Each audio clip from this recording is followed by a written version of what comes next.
The bristle brush is a brush that I will use very much like the knife. But again, I'm going to work wet in the wet. I'm going to work some of my colors here and very, very soft. I want to paint, if I'm painting the back of the tree, I want to paint something very soft. So I'm going to put a little extender into my brush, take a soft color here, and let's just build a tree. So I'm going to use the brush very flat like this, and let's just imagine a tree coming out here like this. It's very soft. See how very soft this painting is. Leaving and imagining some sky holes here. Okay. So I will imagine some sky holes, and I've just lightly scraped the surface. And this is a stiff little brush. Now you can also paint like you do with the knife, and as you can take this like this and smash this down. But the brush tends to, when you smash down, tends to put on more paint because it's all loaded with paint. Okay, so you really have to kind of rub it out. The best way is to just lightly kind of scrape over the surface like this, just lightly deposit, because the brush, the harder you push, the more more paint that you deposit on a fully loaded brush. With the knife, it's kind of the opposite. You want to push it down there. You don't want to load it with very much paint. And then as you push down, what you're doing is you're pushing the paint into the surface. Okay. With this, you push down very hard. You're pushing out more paint. So it's a little different. So I use it a little bit softer. Okay. We'll allow a few little sky holes. We'll allow this just to set up here like this. So that'll be just a very, you can barely see that. That's what I want. I want just the very soft edges of the tree, like you'd have with some Ashton Knight or something like that. If you want the very back edges of the tree here. Okay. As I'm coming through with the bristle here, one of the next things you want to do is set up a few or a little bit of some back shadow. So let's add just a little bit of a bluish kind of green. Now, if you're painting, a lot of trees, and again, you're going to look at some different tonal qualities, set up some different colors. So maybe you would set it up with this, and then you'd add a little more blue. But let's just set up like a back edge right back up through here. Maybe this is going to be the form shadow right up here of this kind of branch out here, a form area right in here, touching basically the lower side kind of the tree to imagine some areas of some shadows onto the tree. But I'm imagining areas of shadow. I'm not tap, tap, tap, tap, tap, tap, tap, tap, tap. No, I'm imagining areas, forms. And if we're going to make light source coming from the top, you would actually put in more shadows and stuff down here at the bottom, heavier shadows down here at the bottom like you saw in some of those photographs than you would up there at the top. So now I've got this kind of tree shape.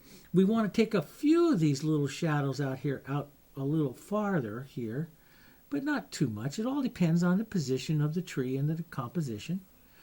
But you can see some of the little edges and stuff that you have there. So now what I have is the whole back of the tree, a soft expression of the tree.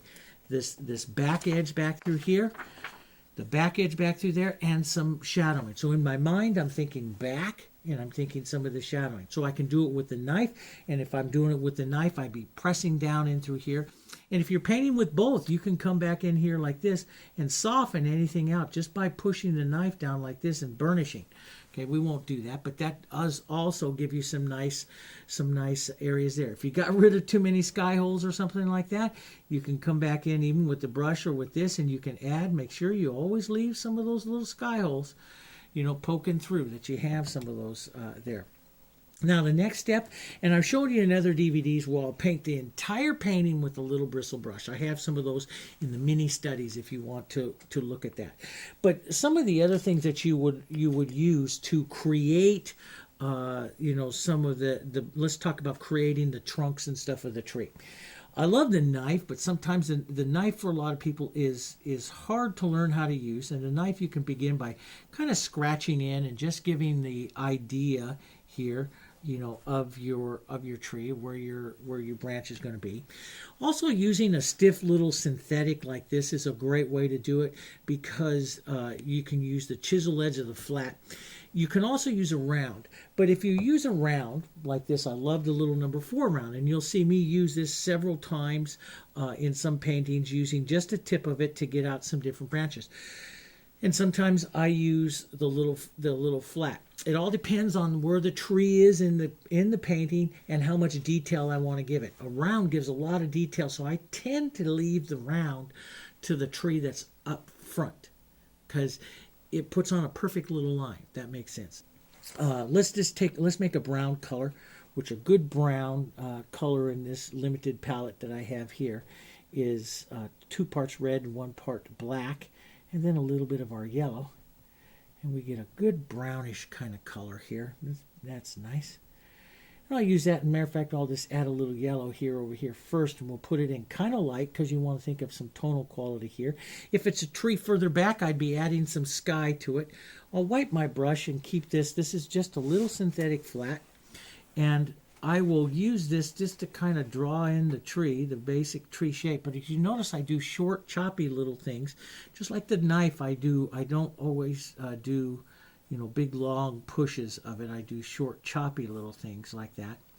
And I'll change the coloring in my brush a little bit so it comes off a little bit more. Now, this is where I come in and I start to, as if you're looking at the tree, you can go ahead and put the whole tree in right now. You can just put in the structure that you want this tree to have. A little bit wider at the base, a little bit more narrow as it comes up. Of course, different trees have different way in which they branch here. Sometimes they come out in, wispy little things, and they'll bend at different angles. Depends on the type of tree. Sometimes they come out real stiff little angles too. I have all different kinds of varieties in my yard. And so you can put out a few little ideas of branches and stuff here.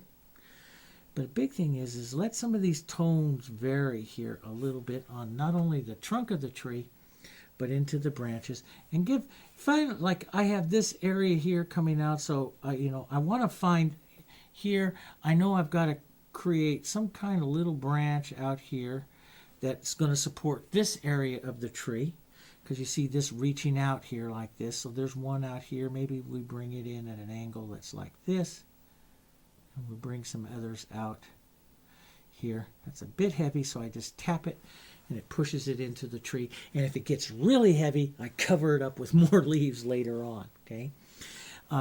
And then I'll just use just little touches of the chisel edge of this to create, final little tiny branches here. Some trees have lots of little branches, and of course, and some don't. But this is fast little painting techniques. We're not painting some of the real detailed trees that you'd find in the Dutch, which I use a slightly different technique, but I still have the same visualization process of showing the middle ground to the background to the foreground.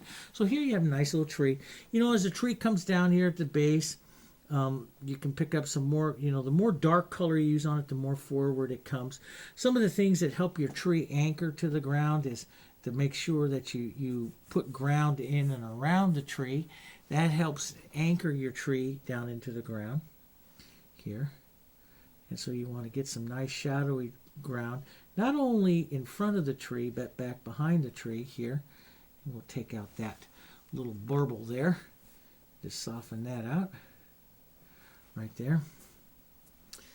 And I hit that, so I'll just create. But the big thing is to be a little bit casual and a little tap. Now you can come in and apply highlights. Let's say if you have a light source coming in onto your tree, you can come in and apply some highlights onto that tree. Depending on where it's coming from, you can apply those highlights also to the edge of the bark. So let's say that I'm going to bring in light on this side here from the left. Then I will add some light there on that particular side, and some light to the trunk on that particular side. So I might use a little bit, say a little yellow and white here like this. Just model that. And I love to just model the little brush like this and just tap a little bit. Don't get carried away with it. You only get carried away with the tree that's up into the very front here, okay? And of course the tree that's in the very front will be a heck of a lot bigger than this. But this just gives you a quick little rundown on how you're going to do it. So I got some nice little lights coming in there into the tree. So I've got the back of the tree. I've got the first little bit of form shadowing into some of the back of the tree. Now you're going to take and you're going to cover up some of that beautiful little tree that you just did. You're going to cover some of that up. You see that I just did here with the knife, all this with the knife. You don't see a pattern to it. You know, you see variation in the tree itself. And this one here too, you see some variation going in there into the tree. So you do want to have some of this nice variation. You don't want to set up this tonk, tonk, tonk, tonk, tonk, tonk pattern. Okay? So you want to vary your colors and get some variation to your pattern. Let's take a little black. And we know our tonal quality, this should become a little cooler color. If I really want to get a nice cool green, I'll add a little bit of the red violet to it. This gives you a beautiful, cooler, deeper, darker green. And if it's a tree that's up front, I may be doing this shadow 2 or 3 or 4 times, in some various areas and stuff that we have here. So let's first come in and let's just say, okay, I'm going to establish a little more shadow right down in through here. Cover up just a bit and push and tap a little bit. Cover up just a bit of that that branch. Don't paint around them because then it looks like you painted around them. Just cover it up a bit. If the light is up here at the top, you'd have less shadow. So you might want to, soften that shadow with a little sky color or a little base green. And so your shadow itself will lighten up a bit here to the top. Now you see I tap just a bit and push. What I'm looking for is a little bit more edge detail. So my shadow this time as I apply it will have a little bit more of an edging detail to it. So you can see a little bit of that edge. Whereas before when I first applied it, it did not have that. So I'm going to add a little bit of that edging detail here. And we'll push some of this around over here. Around. Nice little shadow in through here. Especially in through the core of the tree. In through the center of the tree is where the tree is the thickest. So that's really where you're going to have some real dark. So if you look at this, see, through the center of the tree, that's where the tree is the thickest. If you look out to the sides here, it's not quite as thick. So if we know that, light comes into the tree, the more leaves block the light, so the darker the shadow. So we know that, in and around the core of the tree, just like what I'm doing, in through here, through the core of the tree, the shadows themselves will be darker. They can get a few of them out through there, but your core shadows, guys that are sitting right up in through here, will be the darkest right up into this area here. And we'll just do again, we're supposed to be painting quick and easy and simple things. So we just need to know that through the painting here, if I'm going to establish some real deep shadows, they would be more into the core here. You can be a little bit lighter, a little bit less as they come out here like this. And you can have a few of them. And depending on the light source and stuff, you'd have a few little edges like we did on the other one out there. Maybe a few little edges. Change the brush in your hand. Use it more on the edge, and you can tap on little edges like this onto the tree here. Okay, we have a few more here. There like that. And up through here like that. Maybe a few little edges of the shadow up here like that. So you see a little bit more of that. And of course and you can build again and again and again. It all depends, how much you build into here with the core of these shadows is all dependent upon, and change the color, maybe a little bit more green here.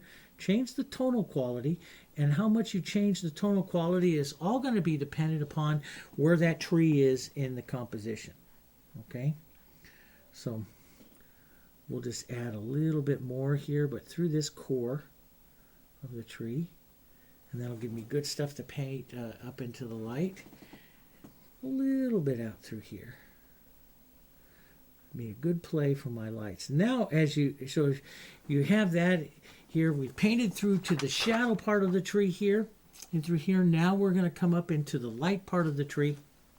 And so we'll take some of our light colors that we have here. Let's add a little bit of light to whites to our yellow, green. Actually, let's get our greens a little lighter, brighter green. A little bit of that phthalo blue in there to lighten that up. We'll make a slightly different color tree than the other one there. A little more green color than the yellow green. And I'll take that, I'll model that onto the brush here like this, and I'll use this now more tapped and more skipped over the surface like this. Just lightly touch and skip.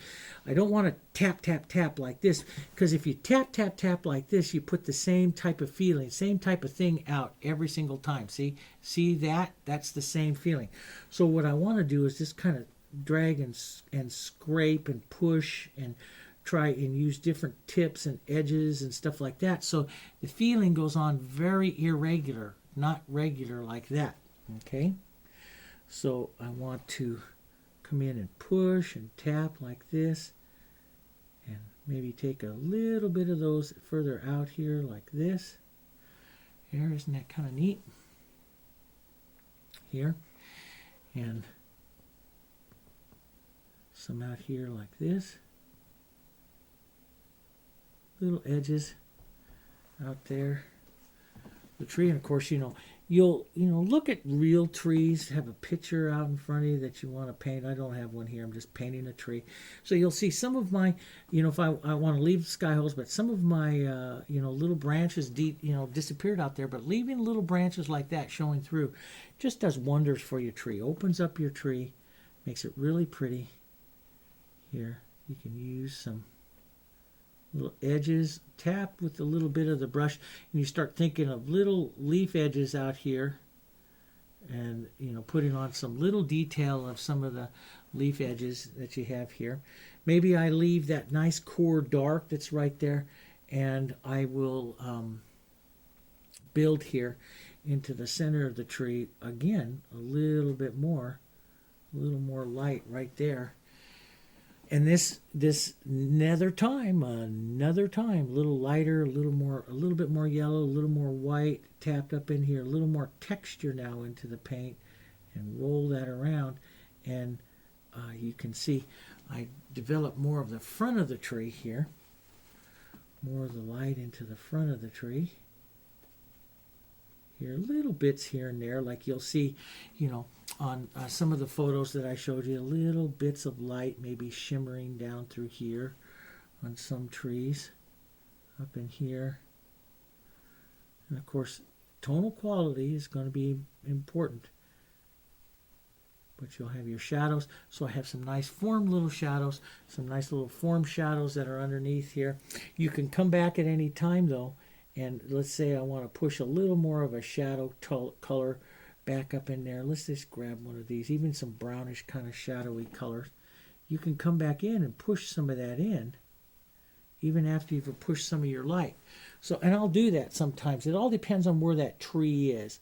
But if I want something soft, I push it in like that. I use the brush more flat, and I'll push it and wiggle it in so it stays more soft like that. So you can add more form shadows and stuff back in.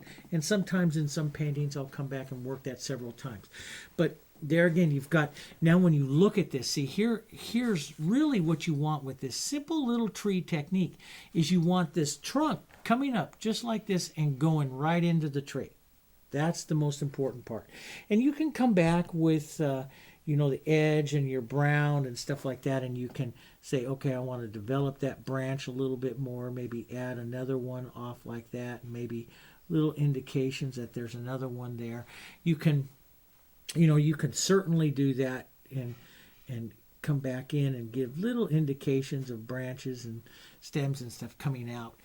That's all up to you. That's all up to you. A little bit more of a shadow right where it's going to go up into the form of that tree there. There, like that. Maybe pick up just a little bit of it right there. And so if I just come in and tap just a little bit of that and leave that through there, you see that trunk heading right up into the tree. And that's what you want, is you want to have a little bit of few branches coming right across, but it doesn't take too many. So here, by leaving this little bit of the light right here, and you're picking up, before that trunk completely disappears in there, you pick up just a bit of that, tapped in with that light right there again. And so you see that trunk coming up through there, and so a little bit of that light comes right up in front of that there, and that gives you the ultimate. Of course, how much do you do? It all depends on the position of this tree. If this is a tree here that is into the mid part. This tree right here will work into the mid part. If it's up in the front part of the design, you'd probably put in even more detail. Some of these branches coming out that will have that. Matter of fact, we'll go ahead and show you how to do that. So now that we have a good idea on how to go about visualizing and painting a tree, let me move this over to the side here, and we'll talk about painting like three or so trees and stuff into one position. In other words, how are we going to get some dimension to our trees? And so we can visualize some trees, and now we're going to visualize how we're going to paint these trees, some simple painting techniques to paint some of these trees within a depth of field, okay?